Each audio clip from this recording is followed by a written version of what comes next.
Atención, este podcast podría cambiar su estilo de vida. Escúchelo bajo su responsabilidad. Bienvenidos al podcast del Gordito Fit. Amigos del podcast del Gordito Fit, bienvenidos a la segunda temporada, gordo. Primer episodio de la segunda temporada y hoy el invitado es, para mí, va a ser el episodio favorito de todas las temporadas que haya grabado y vaya a grabar. Tenemos a Edwin Vargas, triatleta, empresario, mi entrenador. ¿Cómo estás, Edwin? ¿Cómo vamos? Bueno, feliz y encantado de estar acá con ustedes y lo más importante, sentir que fui la persona causante de que el gordito dejara de ser el Gordito Fit y fuera el Gordito Fitness. Yo había bajado 20 kilos y todavía me decía gordo. Y yo, coach, ya bajé 20 kilos, no, usted necesita bajar más. Es más, para él todavía estoy gordo. Así es, hablamos de alto rendimiento y específicamente el gordito, porque así se quedó ya, la verdad. Sí. Tenemos unos proyectos bastante grandes en donde queremos precisamente estar, voy a soltarlo al aire, Sí. ir a unos campeonatos del mundo en 70.3 y estar dentro de los 10 primeros. ¿Esto qué implica? De verdad demostrar que se puede llegar a ser un atleta de rendimiento amateur. Uy, la soltó dura. Yo no iba a decir eso hasta que pasara, coach. Yo no quería decirlo todavía. Pero bueno, ya que vaya al aire, ahí verán mis nietos, bisnietos, cuando vean este podcast, este episodio, a ver si sí lo cumplí o no. Hoy vamos a hablar de la historia nunca antes contada de Edwin Vargas. Porque Edwin Vargas, ¿a cuántos podcasts te han invitado a ti? Unos 10. 10 podcasts. Claro, Es más, va a ser la diferencia. Tenemos el reto de que este sea el más visto, ¿cierto? Y de que soltemos bombas que nunca hemos soltado, que Edwin nunca ha soltado. Vale. Entonces empecemos por el principio. ¿Quién es Edwin Vargas? ¿Por qué tan famoso como deportista y como empresario? Danos un breve resumen así como para empezar esto con pie derecho. Bueno, básicamente una persona muy tranquila, apasionada por lo que hace. Me considero dentro de las pocas personas que desde pequeño logró realizar lo que siempre soñó y lo que siempre quiso. Y fue en su momento vivir del deporte y ahora también como empresario con la creación de eventos deportivos y trayendo grandes franquicias aquí en Colombia. Yo creo que el resumen máximo es la persona que precisamente ha hecho lo que le ha gustado y ha querido en la vida. Qué bacano. Listo, entonces profundizando más en esto, danos así un recuento de las 3 competencias más importantes que tú hayas tenido en tu vida. ¿Y por qué? Competencias importantes. La primera, que fue, bueno, hay muchas. Voy a contar unas, no sé si sean solamente 3. La primera como nadador. Pero, por ejemplo, tú tienes ¿cuántos triatlones competidos en tu historia? No sé, yo ya creo que perdí la cuenta de eso porque nosotros llegábamos a correr hasta casi 30, 40 carreras por año y fueron 16 años corriendo en distancia sprint olímpica. Entonces, adicional a eso, hacíamos pruebas de duatlón, bueno, muchísimas carreras, entonces hay demasiadas, pero así como en breve resumen podríamos decir no sé cuántas olímpicas y sprint, más de 500 carreras, 69, 70.3, 17 full Ironman, 2 Ultraman y un Epic 5. O sea, aquí tenemos al papá de los pollitos. Claro, total. ¿Cuántos años en el deporte? Desde que tenía 12 años y en este momento soy una persona de 56 años. Master, ¿aún compites? Aún compito, pero muy tranquilo. La verdad, en este momento estoy muy dedicado a mi compañía, a mi empresa. Lo hago por pasión. Estoy buscando algún reto grande para hacer. Tengo varios retos en mira. Ahora lo podríamos hablar también. Pero sí, la verdad, apasionado del deporte. Me mantengo entrenando constantemente. Al gordito le consta. Ayer estuvimos precisamente subiendo Monserrate, haciendo un trabajo bastante fuerte. Y me bajé con ellos, corriendo y disfrutando pues de este deporte. Entonces muchísima gente habla, no, pero tú tienes 56 años, sigues en este deporte, ¿usted cuándo va a dejar de entrenar? Yo pienso que precisamente se trata de hacer deporte para que lleguemos a una buena adultez por Sí. así llamarlo, y que seamos autosuficientes y tengamos una buena vejez. Claro. Ese es el plan, es el plan. Entonces, volviendo al tema de las carreras yo creo que más de 1000 carreras contando medias maratones, contando duatlones, contando carreras de piscina, de natación, aguas abiertas, 1500, 200 de espalda y todo eso, más de 1000 competencias has hecho. Sí, totalmente, porque además en natación nosotros teníamos, en la época en que competía la natación, que estoy hablando de los 80s, teníamos eliminatorias, semifinales y finales. Entonces casi que una prueba la terminábamos haciendo nosotros hasta 3 veces. Y por cada torneo de natación o por cada evento de natación nadábamos hasta 7 eventos sin contar los relevos. Entonces sí hay una gran cantidad de pruebas. Bueno, entonces de ahí, ¿cuáles son las 3 más importantes por la razón que sea?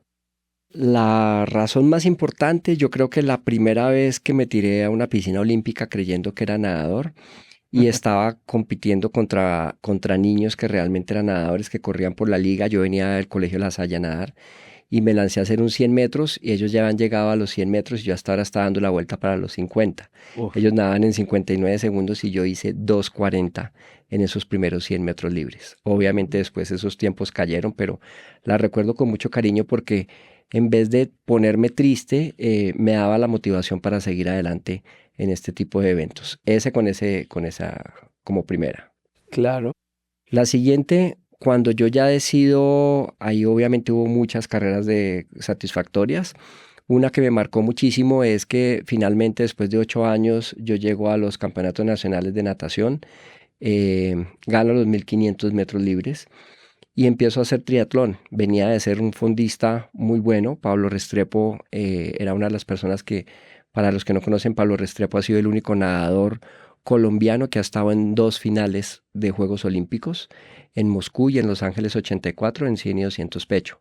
Entonces era un personaje que venía con un palmarés bastante grande y yo salgo del agua con él en mi primer triatlón. Dije, listo, lo logramos, lo conseguimos, aquí estamos adelante, vamos a demostrar de qué estamos hechos. Y empezaron a pasar los kilómetros y me fui dando cuenta que me iban pasando como si yo estuviera quieto y yo miraba mi bicicleta a ver qué pasaba y era yo. Y me bajo de último a correr. Al final, después de bajarme de último, salgo digo con toda, pero pues ese día caminé en 51 o correr 10 kilómetros en 51 para mí es un tiempo alto, hablando de rendimiento deportivo. Claro. Entonces, en ese día logro pasar a los últimos 2 atletas cuando faltaban 100 metros y muy orgulloso. Les gané y dije, no soy ni el último ni el penúltimo, soy el antepenúltimo. La historia graciosa es que después esa noche en premiación, que era un evento que se había hecho en Santa Marta, hacen un premio especial para las 2 personas que habían llegado de últimas. Les dieron maletines, tiquetes, pasajes aéreos para que fueran a Santa Marta, la carrera fue en Santa Marta, para que fueran a seguir entrenando y motivarlos.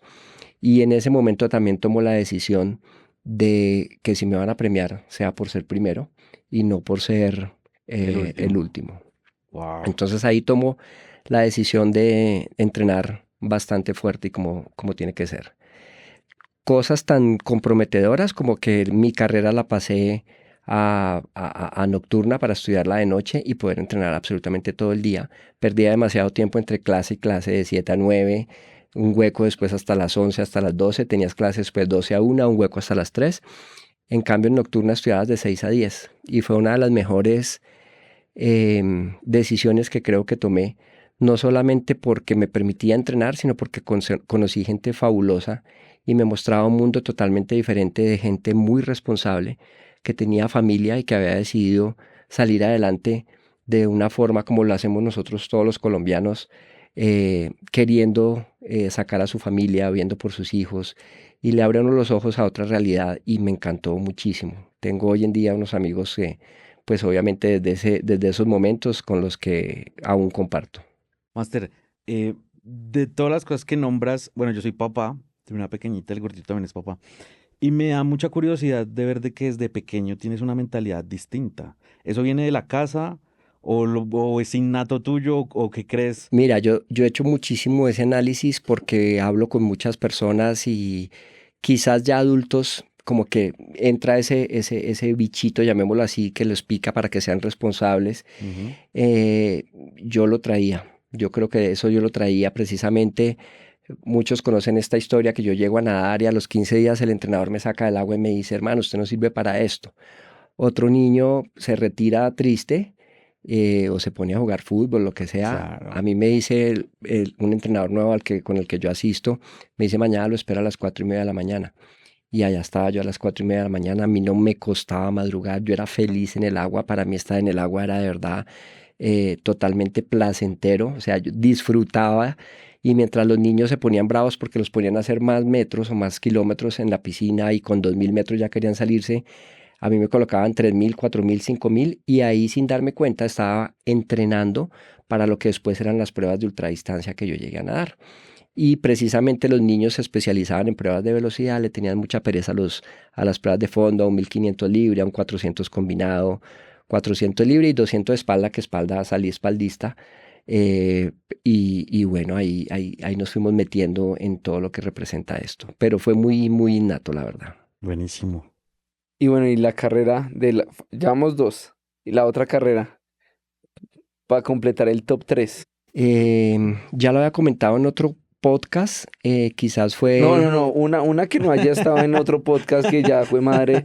Esta Me es los he escuchado lo que todos, nunca, lo que nunca se ha escuchado, lo que nunca se ha contado de Edwin Vargas. A ver, pensemos así en una carrera. Bueno, entonces te cuento, en el episodio pasado, cerrando temporada, tuvimos a Brian Moya. Y ha sido uno de los episodios más vistos, porque Brian Moya habla de cómo se vive dentro de una competencia mundial de triatlón. Y que allá todos van 54 personas o 60 y pico de personas y todas van a llegar de primero. Y que se viven cosas tan locas que todo el mundo va a matar o a morir. Sí. De pronto una anécdota de ese tipo de carreras, porque, por ejemplo, no sé si lo has contado en podcast, pero tú fuiste miembro de un equipo profesional de triatlón en Alemania. Sí, corría por un equipo profesional en Alemania, precisamente hacía temporada de verano. Bueno, una historia bastante interesante. Copa Mundo en Zúrich, en Suiza, en distancia olímpica, 1.500 de natación, 40 de ciclismo, 10 de atletismo. Nadamos ese día por debajo de los 17 minutos. Se nadó muy, muy, muy rápido. O sea, eso es lo que nada los 8 mejores nadadores en Colombia hoy en día. Sí, nosotros considero que llegamos a tener un muy buen nivel. Pienso que fue la época dorada de triatlón en Colombia también, porque adicional a que éramos atletas élite, estábamos muy bien pagos en ese momento y estaban queriendo colocar el triatlón precisamente en unos Juegos Olímpicos, hacer que precisamente la gente se motivara para estar allí. Entonces había muy buena motivación en este tipo de carreras y obviamente había un excelente nivel. Pero haciendo el resumen, la natación por debajo de los 17 minutos, los 1.500 metros libres. Bicicleta, me acuerdo que se rodó bestialmente. Esto implicaba salir en la punta. Una anécdota aquí bastante interesante y es que normalmente cuando nosotros corríamos en el extranjero, muchos de mis compañeros se asustaban porque precisamente veían a estos atletas internacionales y se atemorizaban y hacían unas carreras totalmente con un nivel inferior al que realmente tenían. La mentalidad colombiana que llaman, que a veces en el fútbol siempre nos cagamos contra equipos grandes. Yo creo que eso ha cambiado, pero sí sucedía eso precisamente. A mí me sucedía algo contrario y es que entre más bravo el toro, mejor era la corrida y ahí me comportaba muchísimo mejor que cuando corría en eventos nacionales. Y en este evento me acuerdo que precisamente uno de los mejores competidores y que era en ese momento hasta inclusive campeón mundial, que era Chris McCormack, que después pasó a distancia Ironman y ganó varios, creo que ganó 2 o 3 Kona. Y él era la persona a vencer en ese momento junto con Simon Leasing. Y yo me acuerdo que en vez de asustarme precisamente con los australianos, yo buscaba a los australianos en el pontón para salir con ellos y me ubicaba detrás de ellos para precisamente que lo sacaran a uno del agua en una muy buena posición. Claro. Hicimos una bicicleta bestial, no recuerdo bien el tiempo, Al final, para hacerles el resumen, esa carrera estuvo sobre la hora 45, más o menos, hora 47. Y la parte interesante es que corriendo bestialmente, en 32 minutos, que uno dice 32 minutos, hubo conmigo aproximadamente unos 50 atletas que entramos precisamente en menos de 3 minutos, haciendo relación a lo que decía el gordo, que todos van a matar y precisamente todos llevan la mentalidad ganadora y pues sí, es bestial precisamente ese nivel que se vive allá. Y es tan fuerte que uno sale con un atleta a correr en donde te llevan 5 metros, acabas los 10 kilómetros y no le has logrado quitar esos 5 metros y detrás tuyo vienen otros 20 atletas por diferencias de metros y nadie da el brazo a torcer un solo metro durante los 10 kilómetros. Uy, qué duro. O sea, ¿y eso era en los 90? Esa prueba creo que fue en el 98, algo así. No Listo. recuerdo bien el año. Hay una historia que Edwin Vargas se queda por fuera de los primeros Juegos Olímpicos de triatlón por nada. Cuéntanos esa historia que como siempre lo hemos dicho en este podcast, el sueño de todo deportista amateur o de alto rendimiento es ir a unos Olímpicos. Nosotros y en esa generación teníamos, hablo de la generación de los 90 que estaba apuntándole precisamente a los Juegos Olímpicos. Así como vivimos la época dorada, a finales de los 90 en Colombia tuvimos una crisis económica bastante fuerte, en donde precisamente equipos como Ponimalta, Postobón tenían no solamente los equipos de ciclismo, sino patrocinaban boxeadores, a pesistas. De ahí, por ejemplo, salió María Isabel Urrutia en su momento, que fue la primera medallista olímpica oro. Y desafortunadamente con esa crisis quedamos nosotros maniatados.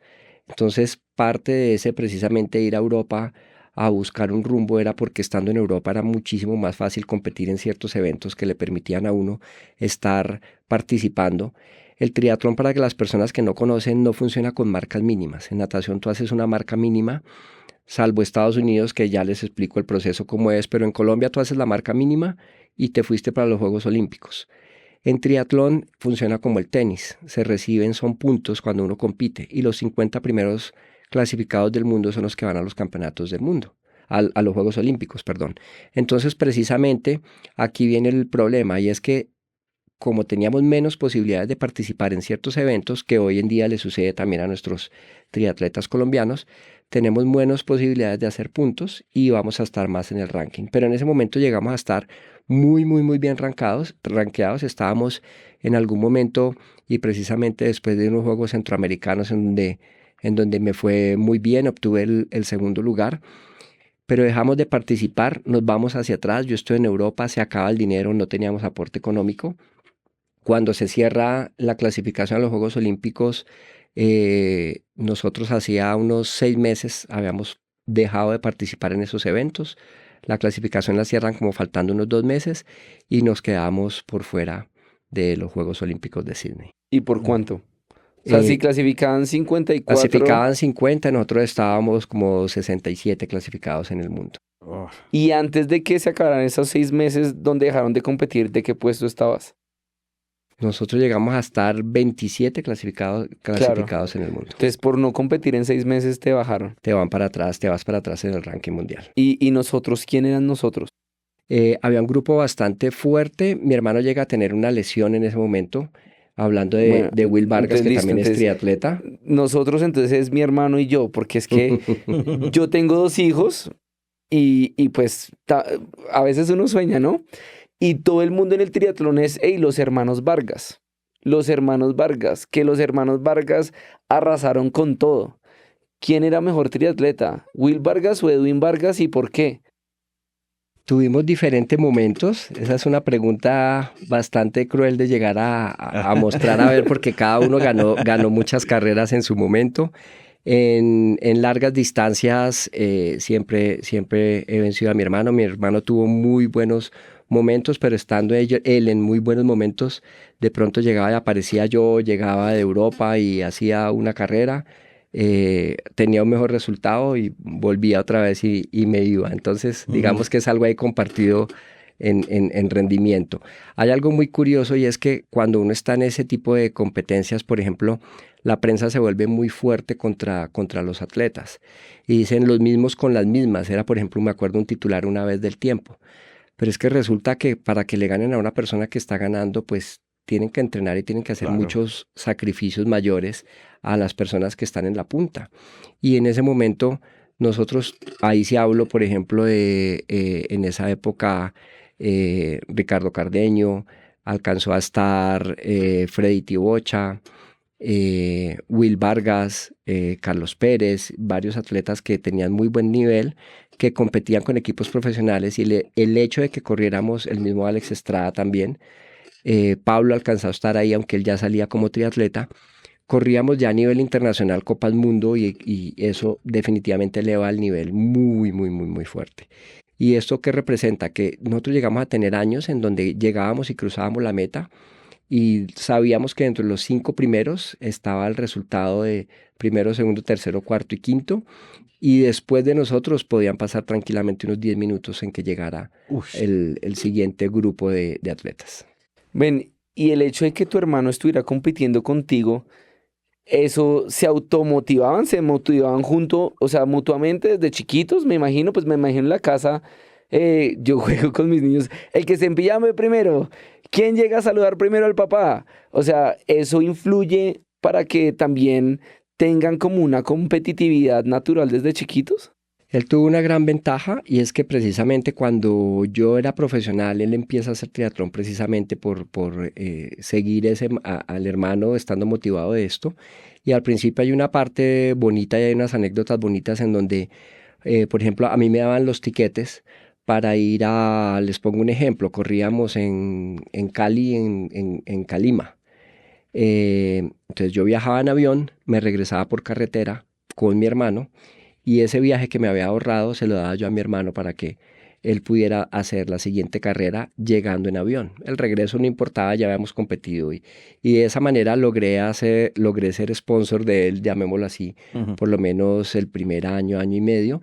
Él empezó a mostrar ya las cualidades que tenía bastante fuertes, llegó a ser el mejor campeón nacional juvenil en su momento, y hablé con Luis Eduardo Enciso en ese momento, que era la persona que administraba el equipo del manager de Postobón, y pusieron los ojos en él y ahí ya después él ya se va solito con eso. Pero me queda la satisfacción de que en ese momento sí lo hacíamos. Nos ayudábamos mucho al principio, en donde precisamente como hermanos sabíamos, ambos buenos nadadores, salíamos en la punta, en bicicleta nos cuidábamos, y ya en atletismo que no se fuera a quedar el otro en la bicicleta, y ya en el atletismo sí le echaban la bendición al que mejor estuviera. Qué Buenísimo, bacano. buenísimo. Yo creo que ha sido una de las mejores épocas del triatlón en Colombia porque el Conejo, ¿usted conoce el Conejo? Sí, claro, Bueno, Andresito. tú conoces obviamente el Conejo. El Conejo nos cuenta unas anécdotas de los hermanos Vargas y de todos los que tú mencionaste, que pues obviamente por obvias razones yo solo recuerdo muy bien a Edwin y a Will Vargas, pero qué bacano porque es que eran aquí en este momento en el triatlón colombiano, sigue Quinchará, sigue Moya hace muchos años, ahorita está Hugo Ruiz y ya, o sea, pues sin ofender a los que de pronto no tengo ahorita top of mind, pero si antes eran 5, ahora solo son 3. Sí, y bueno, hablando de esto, no sé si podemos regresarnos a una Sí, anécdota sí, bastante claro. interesante. Hubo un campeonato centroamericano, cuando yo competía era bastante terco en la parte de la bicicleta, y me acuerdo que hubo un campeonato centroamericano que hicimos precisamente en La Habana, y en esa época, porque nosotros tuvimos la ventaja de haber hecho triatlón olímpico donde no había drafting, y después de eso, para hacer más popular el triatlón, lo vuelven la distancia olímpica con drafting, como para que sea más show a la hora de que los atletas estén compitiendo. Entonces, nosotros vivimos todo ese proceso en donde la verdad era mucho más lindo competir sin drafting, porque uno tenía que concentrarse muchísimo con el trabajo de la bicicleta y volverse un excelente ciclista para de verdad tener un muy buen rendimiento. Ya con el drafting sale uno en punta y sí logra uno montarse en un grupo que se rueda muy fuerte. Les puedo hablar que tranquilamente uno lleva 1 kilómetro después de la transición en bicicleta y no se ha logrado colocar las zapatillas, porque si se agacha uno a ponerse el velcro de las zapatillas, te dejó el grupo, así de fácil. Pero sí era mucho más bonito eso. Estando compitiendo nosotros con Drafting, me acuerdo en La Habana, que llegamos a empezar, yo lanzo un ataque en bicicleta, lancé 2, lancé 3, lancé 4, lancé 5. Yo creo que ataqué tantas veces en bicicleta que al final me dicen a mí, o dice el grupo, dejemos ir a este tipo, que este ya va a estar fundido. Y recuerdo que me bajé más o menos como con 1 minuto de ventaja sobre el grupo persecutor. Y salí a correr, mantuve esa buena distancia y pues bueno, ahí ya tuve un resultado bastante excelente. Y a los 8 días teníamos nosotros una carrera en Aruba. Entonces yo dije, bueno, vamos a repetir esto otra vez. Volví otra vez, les pegué un sablazo, 2, 3, 4, 5, me vuelvo a volar en bicicleta. Salgo a correr, estoy en la punta con un venezolano, Camilo González, también muy fuerte. Y recuerdo que hago el giro, dije yo, esto ya estuvo arreglado también. Hago el giro en los 5 kilómetros y literalmente me apagan. Y de ir liderando una carrera, me acuerdo que paso a ir corriendo con luces de stop y no sé de qué llegué en ese momento. Habré llegado no sé, o sea, ya llegué lejos, 15, 17, llegué, crucé la meta y ahí me acuerdo que me desperté en una cama de hotel en donde estaban tratando de reanimarme precisamente porque había recibido un golpe de calor bastante interesante. Entonces, de la gloria a tocar fondo en una carrera, literalmente quedarse con 0 energía en 8 días. Es así es el deporte. Tú me decías que, bueno, diciendo que has corrido más de 1000 carreras, son del 99% malas y de pronto, no malas, sino con altibajos, con problemas, con dificultades y de pronto sale una que otra perfecta. Mira, la gente hoy en día cree que entrena mucho para llegar a competir y en las carreras no sufrir.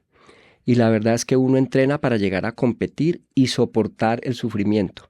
La persona que sea capaz de aguantar más ese sufrimiento en comparación a su rival es la persona que realmente va a tener la victoria sobre sus rivales. Y en una carrera referente a lo que tú dices, uno sale compitiendo, se siente uno muy mal, lo que pasa es que va a tope en todos los 3 deportes y el que está al lado está sintiéndose peor. Entonces el que tenga más aguante va a vencer a sus rivales. En el deporte, en la parte de psicología, se llama esto el momento blanco, que es cuando el atleta logra salirse de sí mismo y siente que tiene el control de absolutamente todo. Ese día, y me imagino que lo habrán hablado en ese chat, cuando uno está, por ejemplo, en la natación sale uno donde ubicarse, uno no se cansa, sabe perfectamente cómo va a ser su transición, va en la bicicleta, solamente con el sonido de los cambios sabe uno qué atleta va a llegar a atacar, quién está respirando muy fuerte, quién se va a quedar, si vale la pena o no responderle a un rival de estos. Sale a correr, por la respiración también sabes cómo defenderte de los rivales y terminabas y ganabas la carrera, ya, digámoslo que con 0 esfuerzo, pero precisamente de esas 100 carreras, 95 fueron sufriendo y 5 salieron perfectas como las acabé de contar. Ese es el número y la gente dice, no, pero es que yo entrené y sigo sufriendo. Lo que pasa es que el que gana cruza la meta y ganó y se le olvidó el dolor. Claro. Esa es la única gran diferencia, pero quizás el que ganó sufrió muchísimo más que los que venían atrás porque se esforzó muchísimo más. Y un tip aquí, hemos tenido a Cristian Orozco, que es un loco haciendo 1000 cosas y nos hablaba de cómo aguantar el dolor en las competencias. Un tip de Edwin Vargas para mantenerse en carrera así, o sea, soportando en la cabeza sobre todo. ¿Qué usas tú o qué recursos tienes? A ver, es muy diferente correr distancias rápidas como el sprint olímpico y ya pasar a un 73 o un full y ya después hacer el ultra como que fueron las últimas carreras en donde terminé especializándome también. Y la sensación es muy diferente. La carrera de sprint olímpico, inclusive si la boca no te sabe a cobre, es que no estás haciendo el esfuerzo correctamente. Si sientes en algún momento que vas cómodo, algo está pasando. O vas adelante escapado, sobrado y ya miraste hacia atrás y ya no hay nada que hacer. o te dejaron y no hiciste nada porque eso pasa en este tipo de distancias en donde se va muy, muy rápido. Tips dentro de estos, yo jugaba muchísimo hablando en estas carreras. No hay que ser pasivos, sino hay que ser activos. Entonces muchas veces, y precisamente porque existe el drafting, existían muchos grupos de atletas que eran conchudos, llamándolo así, en donde nunca pasaban a ayudar al grupo de ciclistas porque es que después me voy a bajar a correr y les voy a ganar corriendo. Y la verdad pues es un grupo de atletas que eran mediocres porque en vez de pensar que los 4 o 5 que van en punta, si trabajan, se van a alejar más de la otra jauría, muchas veces porque estos atletas no trabajaban, permitían que llegara el grupo de atrás al grupo de punta y ya no se bajaban 5 a disputar 1, 2 y 3, sino ahora se bajaban 20 a disputar 1, 2 y 3. Claro. Entonces ahí está la mediocridad de muchos deportistas. Aquí en Colombia los hubo a montones que eran famosos por eso. Entonces jugaba uno mucho siendo agresivo en ese sentido, o si alguien atacaba, como que dar indicaciones también o dar órdenes en donde, te vas a dejar ganar de este tipo y te va a ganar corriendo, te va a dejar corriendo. Entonces estimulabas a los otros atletas para que atacaran y trabajaran quizás por ti en ese momento y llegarle a la punta, o que se cerraran ciertas brechas de alguien que se había llegado a escapar. En las pruebas de fondo sí es literalmente concentración, respiración, salirse precisamente de esa zona, de estar como tan presente y estar como más afuera, ver al mismo cuerpo en donde está corriendo. Estoy hablando de pruebas y carreras que son muy, muy, muy largas, como el Epic 5, en donde salirse del cuerpo funciona demasiado bien. Pero eso se entrena también. Sí, claro. Tú meditas, tú entrenas la mente. Sí, ejercicios de meditación, ejercicios de como los de Wim Hof, de meterse en tina fría para que precisamente seamos mentalmente más fuertes, seamos capaces de, en situaciones extremas, tener frecuencias cardíacas bajitas, inclusive compitiendo, se hace ese tipo de entrenamientos. Qué bacano. Mire, hay una vaina, y es que ahorita yo hice un estudio de mercado y hay más de 36 equipos de triatlón entre Bogotá y las afueras y la sabana de Bogotá. Y si metemos de pronto, no sé, Girardot también, hay más de 36 equipos de triatlón. Yo hice pues el recuento y tú fundaste el primer equipo de triatlón amateur, porque ya existían equipos de triatlón profesional, pero tú fundaste el primer equipo de triatlón amateur. Sí, de la era moderna, en donde ya los atletas empiezan a salir hacia el exterior y empiezan a competir precisamente representando a Colombia. Y parte de lo que yo hice es que en su momento casi que hacer carreras de larga distancia o este tipo de eventos era para los que éramos profesionales. Y la gente amateur estaba apasionada por precisamente entrar a buscar como ese mundo que estaba por allá escondido y que solo era de los atletas profesionales, específicamente de las largas distancias. Entonces ahí empiezo a crear precisamente, creo un equipo y de ahí sale precisamente un grupo de colombianos que vamos a correr a Panama City y corren esa carrera de distancia. Entonces, este año ese equipo cumple 25 años. Sí, 25 años y aquí hago una cuña muy importante porque la gente dice, pero es que tú fuiste triatleta y entonces por eso es que ahora llegaste y montaste un equipo. Digamos que si vamos a hablar de experiencia, quizás lo podría hacer porque es que desde los 12 años a los 56 ya perdí la cuenta y un buen matemático que saque rápido los números. Más sabe el diablo pero por hay viejo que por diablo. Hay 38 años y la gente va a decir, por eso es que tú entrenas a la gente. No, yo estudié ciencias políticas, pero estando precisamente en Europa y después de los Juegos Olímpicos de Sydney, me pongo a hacer una maestría en alto rendimiento deportivo. Después hago una en biomecánica, fisiología del deporte y del ejercicio, y empiezo a especializarme precisamente en todo lo que tiene que ver, hacer referencia con el deporte. Soy coach nivel 3, y eso marca la diferencia para que las cosas se hagan bien y se piense precisamente en el deportista y no como muchos entrenadores, inclusive profesionales, en donde lo que hacen es, les pongo el ejemplo, cogen una canasta de huevos, en donde la comparación es que los huevos son los atletas, lo tiran contra la pared y se revientan de la canasta de 36 huevos, se reventaron 35 y se salvó uno. Obviamente ante la salvajada de entrenamiento que les meten, ese tipo llegó a ser campeón del mundo, pero frustraron a 35 atletas. Uno de los grandes personajes que hacía esto, que en su momento fue famoso, fue Brett Sutton, y quemó a muchísimos atletas que precisamente los llegó a frustrar.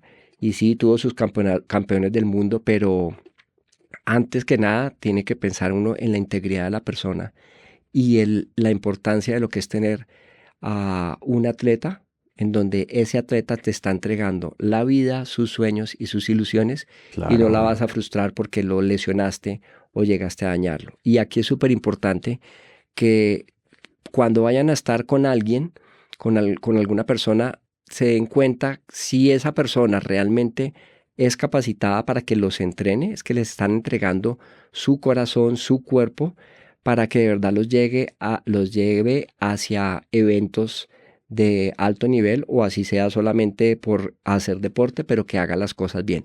Y no, hoy en día hay muchos memes inclusive de esto, y no es por nada, pero es que es la salud de ustedes. Y es que el meme dice, ¿y tú cuántos 73 has corrido? Ah, yo 3. Y el otro, ah, yo 1. Listo, seamos entrenadores. Y desafortunadamente hay muchísimos de esos hoy en día.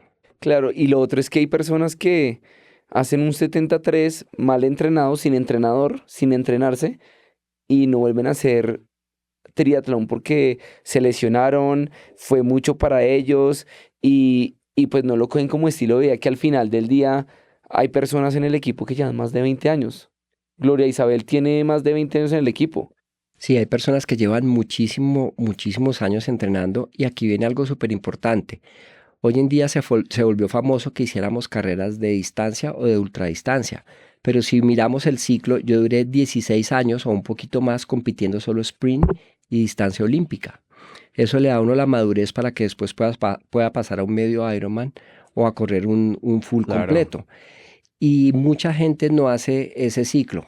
A muchos deportistas los ayudamos a que obviamente hagan la distancia, porque es el sueño de toda la vida. Mira, yo voy a entrenar 3 años, quiero hacer esta carrera y me retiro. Y está bien, es lo que ellos quieren, pero lo ideal sería que tuvieran paciencia, que hoy en día los atletas no tienen este tipo de paciencia, para hacer un ciclo completo de entrenamiento y poder llegar después, si toman la decisión, a hacer ese tipo de distancias. Pero es tan bueno ser eficiente en un sprint y un olímpico, que sería el equivalente a una persona que corre un 5K o un 100 metros, ¿por qué no? Y el maratonista, es la misma comparación, ambos atletas son iguales de importantes, no porque haga más el otro es más grande que el otro. Claro. Coach, ahí ya metiéndonos en temas de entrenamientos que me preguntan muchísimo y mi respuesta siempre es la misma. Hey, busque un profesional que le ayude. Yo no soy profesional en esa vaina. Yo no estudié para entrenar gente, pero sí te puedo dar algunos tips que tú has dado que los sabes explicar mucho mejor. Como para aprender a andar, a correr rápido, hay que aprender a correr despacio primero. Tú hablabas también de la base que uno hace, la gran llamada pretemporada, y aquí vamos a botar unos tips solo para la gente que nos está escuchando, obviamente, que son tips que si los aplican, el rendimiento les va a mejorar de una manera increíble. Entonces, el tema de la base que tú me explicabas, que entre más larga y más suave haya sido la base, más arriba vas a llegar en el pico de forma. Y también el tema de que la mayoría de los entrenamientos que nosotros hacemos son muy suaves. Entonces la gente me dice, venga gordito, ¿usted qué hace corriendo a 7 en Strava? Y va y corre un 73 corriendo a 4:05. Entonces digo, no, yo solo le hago caso al coach. Yo no sé el porqué detrás de eso, pero sí es importante que la gente lo entienda, porque la gente pues se compara mucho y están los reyes de Strava y hay personas que nunca les ganaré en Strava, pero en competencia les gano la mayoría de veces. Mira, que hay algo súper importante y tú lo acabas de nombrar, y es que las personas hoy en día no tienen paciencia y entrenan sencillamente para tener comps en Strava. Sí. Y en Strava todo el mundo camina como un dios. pero al podio solo se suben 3, que es donde están las verdaderas competencias. Y básicamente se trata de llegar a una metodología que en realidad existe hace muchísimos años, pero de la cual la gente no era consciente. Y este tipo de entrenamientos es un 80-20, un 90-10, en donde precisamente el 80% es trabajo aeróbico, no es intensidad. Y nosotros vemos a la mayoría de los grupos y de la gente que sale a entrenar a la calle, en donde es al contrario, el 90% de los entrenamientos son a tope y 10% es correr suave. Lo primero que nosotros tenemos que hacer es enseñarle al corazón a latir mucho más despacio. La única forma de enseñarle al corazón a batir mucho más despacio es haciendo entrenamientos muy suaves, en zona 1 y zona 2. Y precisamente, y si acá tenemos la cámara, precisamente se trata de construir una base aeróbica muy grande, con pulsaciones muy bajas, para que después tengamos picos muy altos. Corriendo mucho tiempo suave, y si yo quiero correr mucho tiempo rápido, tengo que correr primero mucho tiempo despacio. Si no soy capaz de correr despacio 2 horas, jamás seré capaz de correr rápido 2 horas. Y la gente se desespera porque salen a correr y no, pero es que me va a dar el promedio de 6:30. Y aquí viene la explicación. ¿Cómo mejoro corriendo despacio para ser rápido? Y si yo hago trabajos aeróbicos en donde salgo a correr en mi zona 1, zona 2, supongamos que está marcada para que el máximo de pulsaciones en ese momento sea de 132, de acuerdo al nivel que tiene. Inicialmente estará corriendo a 6:30 en 132 pulsaciones. Después, con el tiempo, con la paciencia que ha tenido de mantener ese paso, se va a dar cuenta que con esas mismas 132 ya no corre a 6:30, ni corre a 6, sino está corriendo a 5:30, a 5 o a 4:50, porque hizo una muy buena base aeróbica. Corriendo despacio ya está siendo muchísimo más rápido. Y con ese tipo de trabajo que tenemos nosotros en base aeróbica, podemos hacer trabajos de velocidad. Eso no quiere decir que no se hagan trabajos de velocidad, pero ya le hemos enseñado al corazón a latir muchísimo más despacio y a recuperarse más rápido. Si yo entreno todo el tiempo despacio, al final voy a tener unos picos que con recuperación viene muy rápido esa recuperación. Versus las personas que entrenan muy rápido todo el tiempo, la recuperación va a ser totalmente inversa. Y yo necesito este cuadro donde me demoro en subir y cuando subo soy capaz de bajar muy rápido. Versus subir rápido y no recuperarme rápidamente.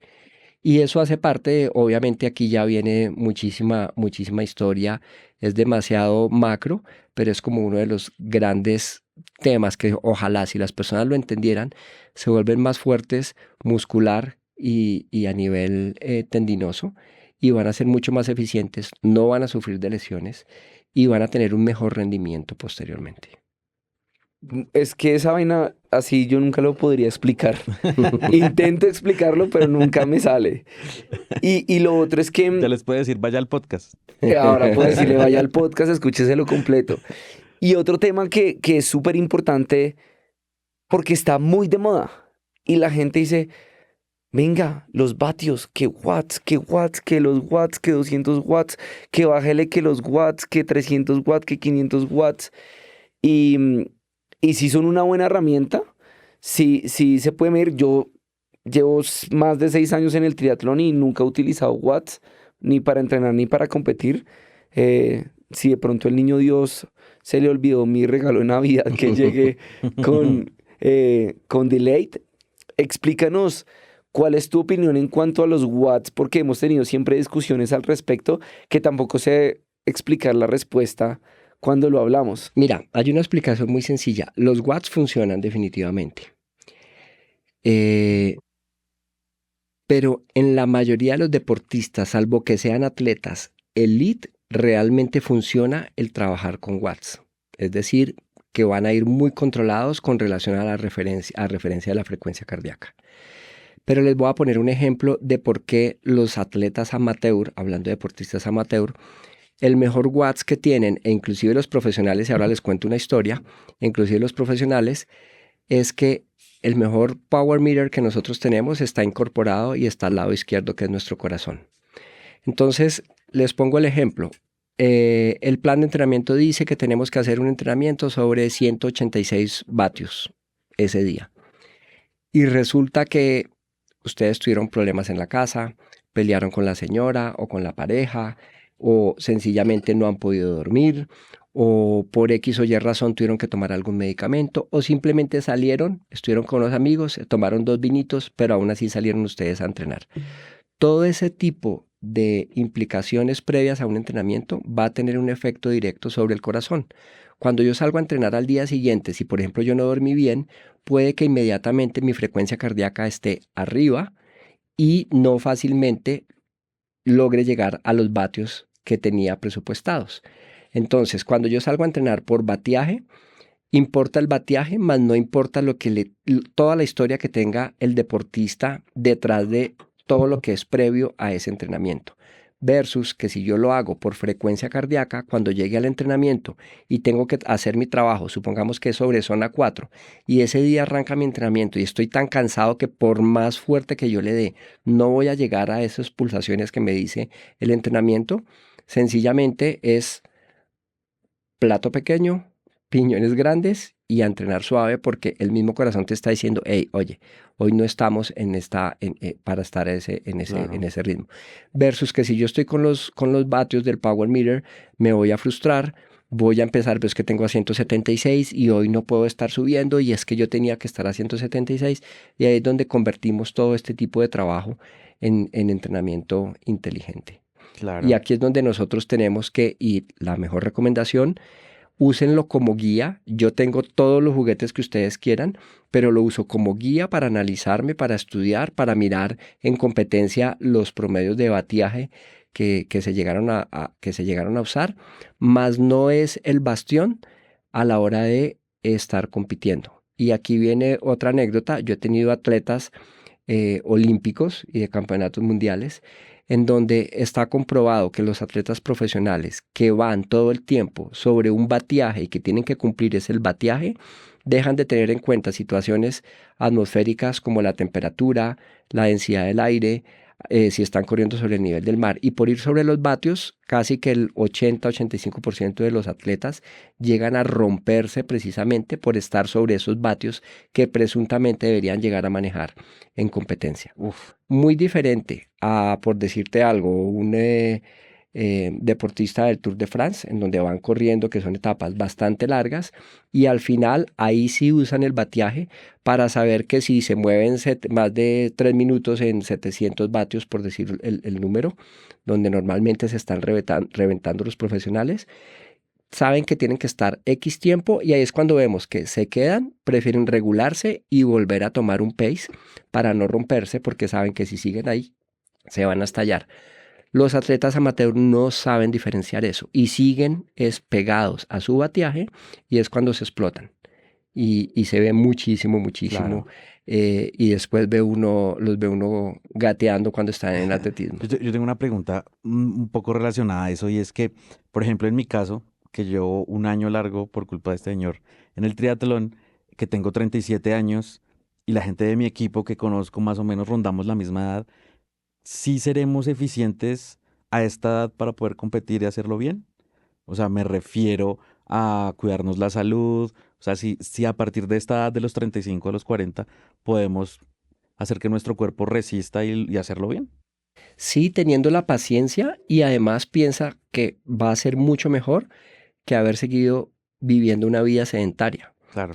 Nosotros tenemos que pensar que en este momento nosotros nos estamos preparando, y lo hablamos al principio del podcast, y es para que tengamos precisamente una vejez con calidad de vida, en donde hoy en día vemos a personas de 70 años, 80 años que continúan haciendo deporte con muy buenos resultados. Creo que tuvimos a un personaje que ahora a los 90 años está batiendo absolutamente todos los récords. 81 años, don Efraín Delgado, que tú conoces Acá a los hermanos Colombia. Delgado. Sí, claro que sí. Y don Efraín quedó de primero en la categoría en el Mundial de Finlandia a los 81 años. Y uno ve viejitos de 70 que no se pueden parar de una cama. Entonces, ahí mirando este ejemplo, tienes 50 años todavía para hacer las cosas bien. A seguir con una vida en donde el cuerpo es maravilloso, pero hay un punto donde se va a estallar, hay que apoyarlo, y hay que seguir con mejorando la calidad de vida a través del deporte. Y tener paciencia. Tenemos en el equipo a la Iron Grandma. Ella empezó tarde. Olguita Toro empezó tarde y en este momento Olguita tiene creo que ya 65, 66 años y ha clasificado a más de 5 o 6 campeonatos del mundo de distancia 70.3, no sé cuántas maratones. Y empezó como a los Ujú. 45, 50, ya ni me Sí, tal acuerdo. cual, tal cual. Y ya lleva también más de 10 años en el equipo. Coach, mencionabas un tema súper importante que era dormir bien, que cuando uno no dormía bien el corazón no estaba en su momento. Y hay veces que tú me has dicho, gordito, si no duermes bien, no entrenes porque es entrenamiento basura. Es importante, a ver, muchas personas piden inclusive muchísimo más tiempo en entrenamiento y lo que yo siempre le digo es, ok, ¿quieres entrenar 3, 4, 5 horas al día? ¿Cuántas horas tienes de descanso? Y sobre las horas de descanso es cuando realmente logra uno planificar y saber las cargas que le puede colocar a ese atleta. Y de ahí radica la importancia del sueño, de lograr recuperarse bien para que precisamente el organismo tenga la mejor disposición y al otro día ser muchísimo más eficiente. Y tú también me dices, hey, gordito, si de pronto madrugó mucho, intente tomar una siesta, así sea de 20 minutos, para que se recupere bien y evite lesiones. Sí, a veces queremos ser los superhombres o las supermujeres y lo importante de todo esto es que precisamente seamos conscientes de que madrugamos y no solamente madrugamos a levantarnos temprano, sino a hacer Sí. un esfuerzo Ujú. físico, eso nos agota y a veces hacia mediodía está uno con los ojitos que mejor Sí. dicho ya empieza uno así como una boya de lado a lado. Sí, sí, sí, sí. Entonces, hombre, no se preocupen, almuercen y uno de los consejos si están en la oficina o inclusive el auto está en el parqueadero, hombre, bájese, coloque una alarma, 20 minutos y hagan un nap, una siesta de 20 minuticos, que eso le va a recuperar y le va a cambiar el mood de toda la tarde para que pueda ser eficiente también trabajando. Es súper, súper importante Sí, hacer ese total. tipo de recuperaciones. Total. Ahorita hay una. ¿Qué piensas de ahorita ese boom de que hay muchos runner, mucha gente haciendo triatlón? ¿Qué opinas de eso? Hay una cierta, tenemos que ser sinceros, que es una moda, pero ¿qué opinas de ese movimiento grande que está pasando ahorita? Me parece fantástico y es una moda que va a quedarse, va a perdurar y va a estar imponiéndose sobre lo que es una persona sedentaria. Cuando yo empecé a correr en los 90, nos miraban a nosotros como bichos raros y además éramos los vagos porque hacíamos deporte. Hoy el que no hace deporte es el que está pasado de moda. Claro. Es absolutamente todo lo contrario. Lo más importante es que hagamos ejercicio sin llegar a frustrarnos, porque hoy en día se convirtió en una obsesión tan grande que si no logran ciertos logros, estamos frustrándonos. Pero lo que realmente tienen que hacer es preparar su cuerpo para que tenga una mejor condición física, para crear unos hábitos de vida muchísimo más saludables y forjar algo muy importante que la gente no tiene, que es la disciplina. Y eso es súper importante para que nosotros lo continuamos y lo sigamos transmitiendo. Parte del mensaje que yo siempre he tratado de llevar hacia las personas es ese precisamente, y es cambiar vidas a través del deporte. Y por eso viene también el mundo de eventos deportivos y no solamente el equipo de triatlón y deporte para que nosotros logremos hacer que otras personas se involucren dentro del deporte y cambien sus hábitos de vida.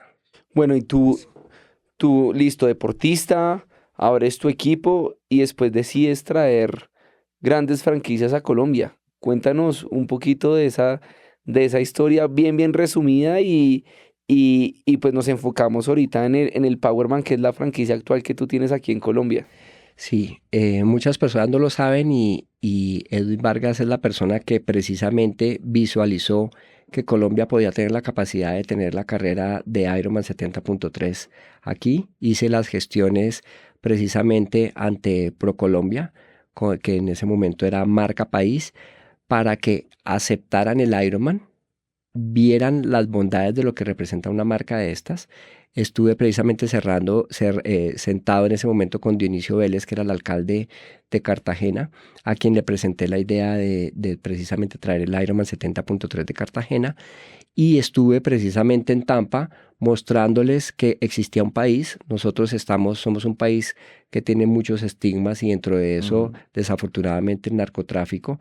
Como atletas llegamos a sufrir muchísimo porque corríamos y nos gritaban, Colombia, cocaína, y eso era muy triste y parte de que precisamente querer cambiar como esa cara. fue ir allá, decirles hay un país maravilloso, ya no somos el país tan violento, bueno, en ese momento, para poder empezar a hacer deporte y traer eventos deportivos de gran envergadura a nuestro país. Y fue así como desde el 2013 al 2015 ya logro que efectivamente me den la franquicia de Ironman para Colombia y coloco en el 2016 el 70.3 de Cartagena. Claro. Que cambió totalmente la historia del país en ese momento. Creció a nivel muchísimo. deportivo. Éramos 3, 4 equipos, por ejemplo, en Bogotá, hoy hablas de 38, y a nivel nacional sucedió lo mismo. Y precisamente personas que corrían en ese momento esa franquicia, en Colombia no eran más de 46 personas, creo que ese era el número. Hoy en día existen colombianos que corren en esa franquicia, más de 12,000 personas Sí, que están total. registrados. Increíble. Wow. Y vuelves a traer otra franquicia. Esta franquicia es el Powerman, que es el World Series, que es algo muy simpático, porque si nosotros nos damos cuenta casi que el duatlón, que es de la franquicia que trata Powerman, que es correr, bicicleta de correr, casi que la gente lo ve como, tú no nadas bien, entonces tú haces duatlón. Y resulta que el duatlón es inclusive más duro que el triatlón. Lo he vivido en carne propia. Duele muchísimo y los duatletas a nivel mundial son atletas bravísimos, es gente muy fuerte. Existen precisamente campeonatos del mundo en distancia sprint, distancia media, que es la clásica, distancia de semifondo y la distancia de fondo, que es el de Zofingen, en donde al final corren 12 kilómetros, montan en bicicleta 120 y terminan corriendo 30 kilómetros en atletismo. Entonces, y esta es la parte bonita. Nosotros tenemos muy buenos ciclistas, tenemos muy buenos atletas en Colombia y nació la idea precisamente de vamos a traer esta franquicia, vamos a volver a muchos colombianos como buenos duatletas. De hecho, cuando se miran los resultados y las estadísticas nos muestran que los triatletas colombianos que compiten en distancias de triatlón son buenos duatletas, porque están por fuera de la media de los buenos nadadores en triatlón. Entonces lo harían muy bien en duatlón. Entonces la idea es que precisamente tengamos una muy buena representación que a través de Powerman y el apoyo de la Federación Colombiana de Triatlón, con Juan Manuel Velasco y todo su equipo, logramos hacer que precisamente los eventos del World Series de Powerman que se hacen en Armenia sean clasificatorios a los campeonatos del mundo, y este año ya vamos a tener nosotros deportistas colombianos compitiendo en duatlón en Pontevedra, en Alemania en la distancia clásica y obviamente en la distancia larga en Zofingen, en Suiza. Master, o sea, el Powerman va a estar en Armenia siempre. Es como la sede. El año pasado estuvimos precisamente en Armenia, 13 de octubre, y este año... Espérate, ¿cuántas personas fueron a la primera versión? La primera versión tuvimos 700 atletas. Y este año esperamos romperla y lograr llegar a los 2,000, 2,500 atletas. Pero va a ser en Armenia este año también. Este año también va a ser en Armenia. He recibido bastante llamado de otras ciudades como Ibagué, Barranquilla, Medellín y Cali, que están muy interesados para que precisamente estemos llevando el Powerman a estas ciudades. Bueno, Si llegas a llevarlo a otra ciudad, se mantiene el de Armenia y traerías otro para otra ciudad, ¿no? Lo estamos evaluando a ver si hacemos las dos versiones, primer semestre, segundo semestre, Oh, o buenísimo. si nos ponemos con un solo evento que se mantenga. Qué bacano. En el Powerman, cuéntanos un poquito de las distancias, del ambiente, porque fue mi mamá, mi mamá corrió, creo que corrió 5K o 10K, mi esposa corrió 10K, mis 2 hijos compitieron, el de 3 años y el de 6 años. Muchos amigos corrieron la distancia pequeña de duatlón. Yo corrí la distancia más larga que había, que eran 10, 60, 10, que literalmente fue, si no la carrera, una de las más duras que corrí el año pasado. Dolió muchísimo. y me atendieron muchísimos porque no tenía la natación para sacar ventaja. Cuéntanos un poquito de las distancias, porque me pareció fenomenal. Pensé que por ser la primera iba a ser más pequeña, pero fue muchísima gente. Ganó un francés, una locura. Sí, estuvo bastante interesante lo que tú dices. Tuvimos además la benevolencia divina de que ganara una duatleta francés, que además está rankeado entre los 10 mejores del mundo. El tipo es una máquina y obviamente fuimos noticia precisamente ya en Europa. Y en este momento, por así decirlo, la franquicia de Powerman Colombia, las redes están muy bien representadas a nivel internacional y ya miran en Europa con grandes ojos para venir a competir. Buenísimo. Parte de lo que yo he visto y he visualizado dentro del mundo deportivo es que la excusa perfecta para hacer turismo hoy en día son las carreras, hablando precisamente del auge de los atletas, de los ciclistas y que uno con la familia quiere ir, vamos a la maratón y nos quedamos en Berlín paseando y además de... Entonces, contando lo que sucedía precisamente con el deporte en Colombia y que nos gritaban cosas y que quería yo cambiar la imagen precisamente de nuestro país, vino la carrera de Powerman. ¿Por qué escogí Armenia? Porque está en el eje cafetero y porque queremos, ¿cuál es nuestra mejor imagen o que ha sido siempre? El café. Entonces, sobre esta imagen del café, de las fincas cafeteras, del turismo, de la gente que es muy linda, la gente de Colombia es muy linda, muy servicial, es enamorar a las personas para que vengan a visitarnos, cambiar nuestra imagen y crear precisamente turismo deportivo y crear un muy buen impacto económico en las ciudades. En la ciudad de Armenia el año pasado, por ejemplo, logramos un impacto económico sobre los 6 millones de dólares, creo que fue bastante fuerte porque se mueven los hoteles, los tiquetes, los restaurantes, la misma economía de la ciudad con todo el montaje de la ciudad. Tengo un video viral de un lugar de unos chorizos y de un plátano maduro relleno de queso. Literalmente tiene 500,000 de visualizaciones tanto en Instagram como en TikTok. O sea, entre las dos hay más de 1 millón de visualizaciones. Y es una vaina de locos. Mi esposa y mi mamá y mis hijos fueron a Salento, fueron al Valle del Cocora, fueron a Panaca. Finlandia. Una vaina de locos. Claro, una vaina de... zona... o sea, fue de los mejores viajes que he hecho este año, el año pasado, que hice el año pasado y viajé bastante por el triatlón y de los que más me gustó fue ir a Armenia. Y además que la zona de Armenia tiene una infraestructura en avenidas, en carreteras muy buena. Para las personas que no conocen Armenia, imaginen que están corriendo el duatlón en la séptima en Bogotá o en la Milla Verde en Medellín, precisamente en una avenida principal con cierre de vías totalmente perfecto y en donde lo que el gordo acaba de mencionar, entonces fue con la esposa, estaban los hijos, estaba la mamá, entonces tenemos el Power Kids, que son pruebas de atletismo para los niños desde los 404 años que corren 100 metros hasta los 15 añitos que están corriendo la prueba del kilómetro, versus el duatlón, prueba de 2.5 kilómetros que la creamos inicialmente para el adulto mayor, los 5K, los 10K, en donde ya hay obviamente mucho más nivel.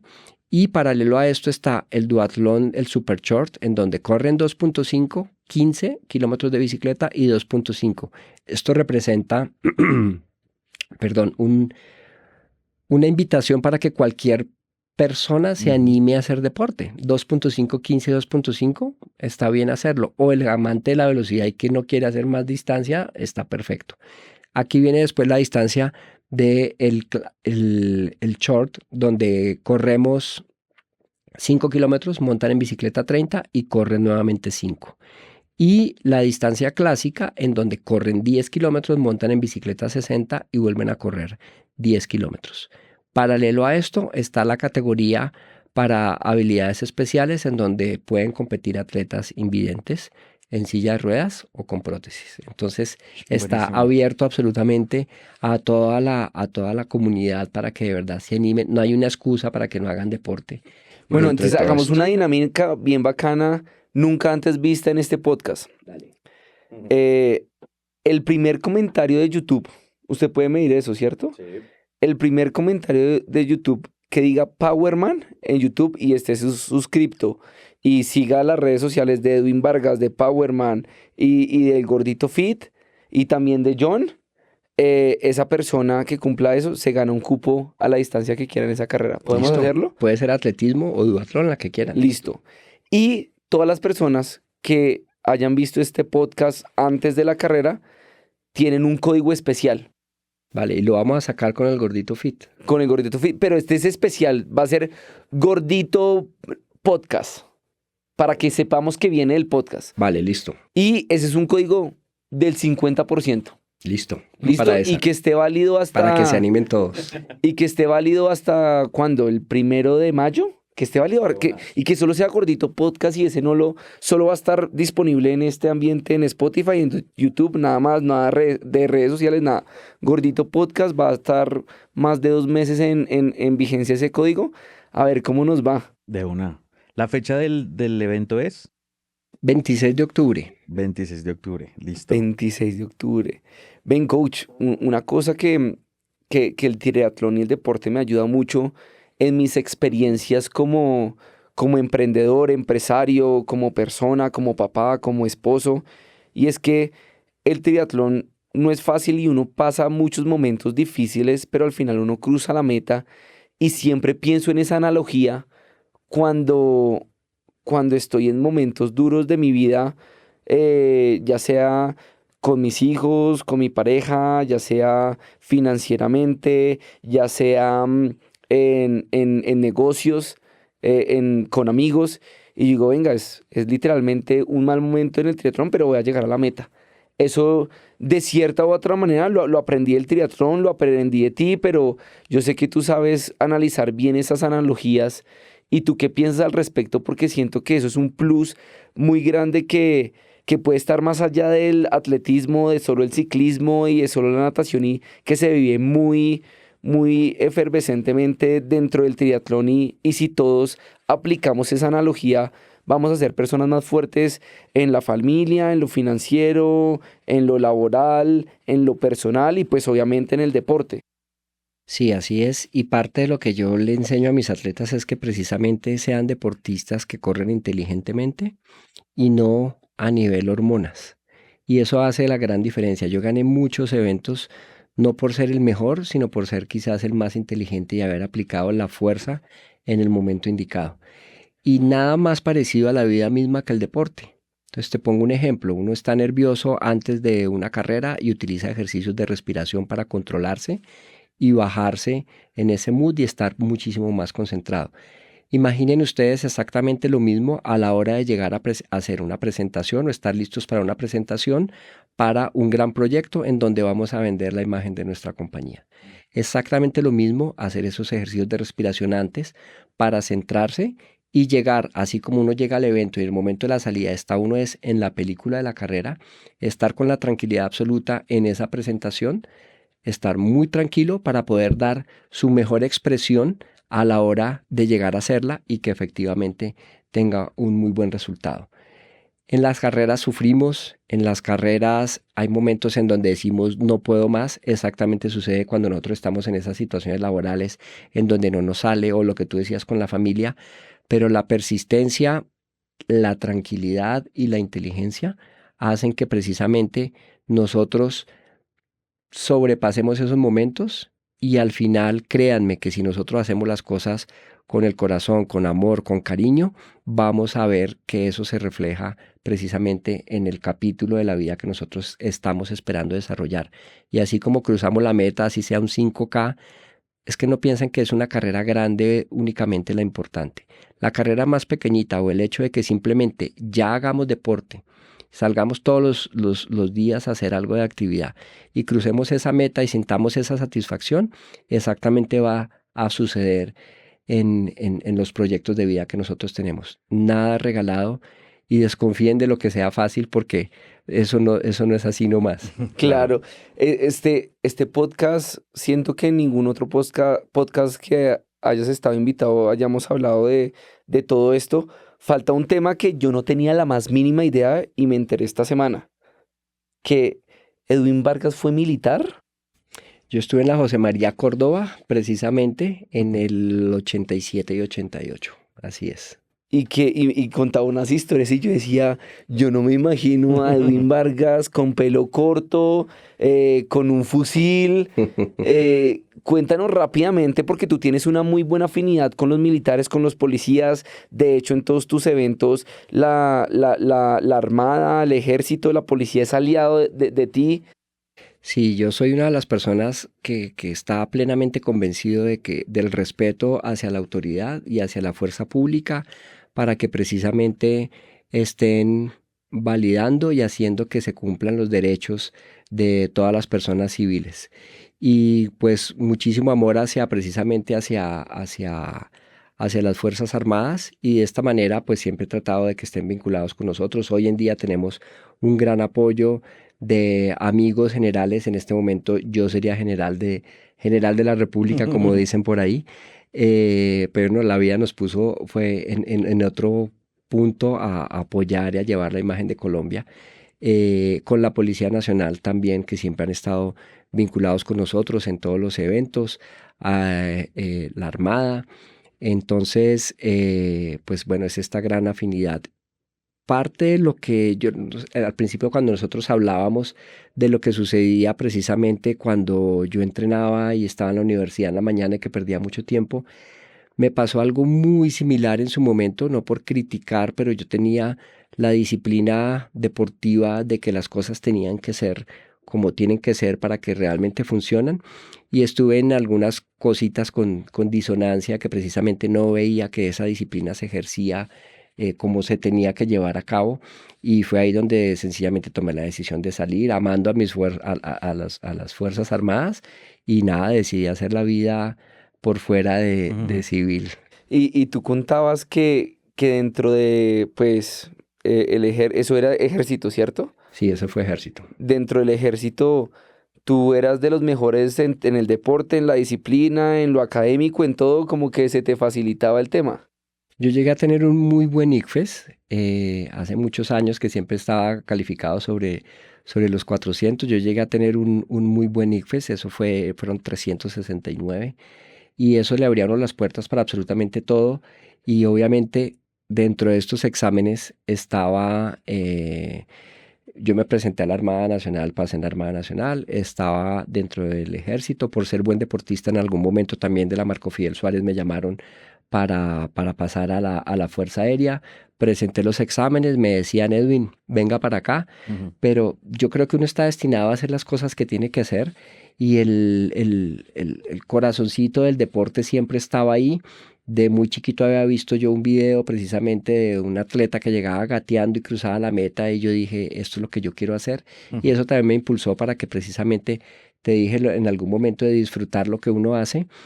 Y creo que esa adolescencia fue bastante plena a la hora de precisamente, y ya la adultez, a la hora de hacer precisamente lo que me gusta, en donde uno no siente que está trabajando, sino dice, qué rico lo que está sucediendo. Y acá te voy a contar una anécdota. En alguna conferencia que yo estaba dictando precisamente, me decían, Edwin, pero es que usted no tuvo infancia, porque es que usted se la pasaba entrenando, y mientras los muchachos a los 15, 17 años era en fiestas, usted era metido en una piscina haciendo vueltas y vueltas.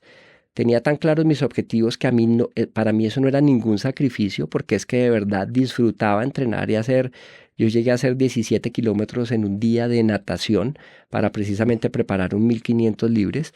Entonces entiendan ahí el compromiso de lo que eso representa. Y cuando me decían a mí que era que yo no había vivido la adolescencia, yo les decía, ¿qué hizo diferente usted que no fue rumbear? E hizo hasta los 19 años, y hoy en día no vivió, porque precisamente pues hoy tienen 40 años, 50 años y todavía siguen de fiesta, o sea que no ha cambiado absolutamente nada, versus mi caso, en donde a los 19 años le había dado ya 3 vueltas al mundo por el deporte. ¿Quién vivió una mejor adolescencia? ¿Ustedes o yo? Total. Yo tengo una pregunta, gordo, pues hablando de que acá estamos hablando de las cosas que no se saben de Edwin Vargas. Como todo el mundo lo ve como un superhumano máster, todo lo que ha logrado, pero ¿qué momento crítico en su vida usted dijo, tiro la toalla? ¿En el deporte? Sí. La parte dura, muy dura fue cuando tomo la decisión de no seguir compitiendo a nivel profesional porque precisamente la parte económica era muy fuerte, era bastante difícil que estaba allá en Europa y es cuando decido precisamente pasar a la parte académica y decidí hacer mi especialización, maestría deportiva, estudiar con la Federación Española el nivel 3 y la Universidad Autónoma para ser coach. En Europa uno es coach 4 años nivel 1, 4 años nivel 2, 4 años nivel 3, pero accedes a nivel 3 solamente si has sido deportista, si has pasado esos 8 años y has tenido atletas olímpicos, atletas de talla mundial o has sido deportista olímpico, deportista de talla mundial. Y yo tenía esas condiciones, así es que accedí muy fácilmente a ese nivel 3 y me metí en esta parte y me consagré. Pero dejar ese momento de que no compito más y ahora me voy por el otro lado, manejé atletas que estuvieron también en Juegos Olímpicos, como Oscar Galíndez, si ustedes lo llegan a ver por ahí, se van a encontrar con eso. Tuve la suerte de conocer a grandes personajes que hoy en día son grandes amigos. Javier Gómez, no, ya ustedes lo conocen, gran amigo, pero el coach de Javier Gómez fue compañero mío en la facultad precisamente estudiando. Entonces, de ese nivel es el tamaño que también tiene uno, esas satisfacciones de haber hecho ese cambio de vida y ver otros resultados. Entonces, de un dolor grande como retirarse del amor de sus amores, que es el triatlón profesional, pues salen cosas grandes como esas. Sí, exactamente. Y mira que después en la ultradistancia encuentro también como un nivel, encuentro también el nivel de profesionalismo. No tienes que ser tan joven para hacer la ultradistancia, se necesita al contrario mucha madurez, mucha fuerza mental. Y la prueba fue el Epic 5, en donde quizás la persona que tenía, o una de las personas que más edad tenía en ese momento, que era yo con 49 años, estuvo por encima de muy buenos atletas de 35 años, de 30 años, en donde precisamente la madurez mental y física es la que está por encima de todo esto, y la espiritual. Tremendo, tremendo. Vamos 1:17 aquí en el podcast y no vamos ni por la mitad de lo que yo quiero hablar con Edwin Vargas. Y eso que las cosas que nadie sabe. Esto nunca antes ha salido en otro podcast para que no digan que es que estamos repitiendo y la repetiría con Edwin Vargas, que pues creo que es de las personas que más podcasts en las que ha estado algún invitado nuestro. Yo creo que cerremos por aquí, Vi, y segurísimamente vas a estar invitado a una segunda parte. Muchas gracias, coach, por aceptar la invitación. Hace rato la teníamos pendientes, pero como vive entre Miami y Bogotá y Cali y Armenia, entonces es difícil la logística. Muchas gracias, de verdad que sí. No, a ustedes por esta invitación y de verdad que dentro de todo esto, alguna vez le había dicho al gordito que parte de la satisfacción de hacer las cosas bien es precisamente tener a personajes como él que son inspiradores para que otras personas cambien vidas también a través del deporte. Dale, muchas gracias. No, yo era de los que más le insistía al gordo de poder tener a Edwin acá. Siempre le decía, dígale a su coach que venga, por favor, porque sí es como un referente en todos los que estamos en este cuento y no, podíamos quedarnos 6 horas aquí hablando. Y hablando de paciencia, que la gente quiere ya las cosas rápido, con Edgar llevamos un proceso de 6 años. Entonces, miren que sí se puede hacer las cosas, pero hay que machacar, hay que martillar y hay que ser constantes y ser disciplinados. Eso es disciplina. Así es. Claro que Muchas sí. gracias, Master. Bueno, gracias, No, a coach. ustedes. Y vamos, #elgorditofit.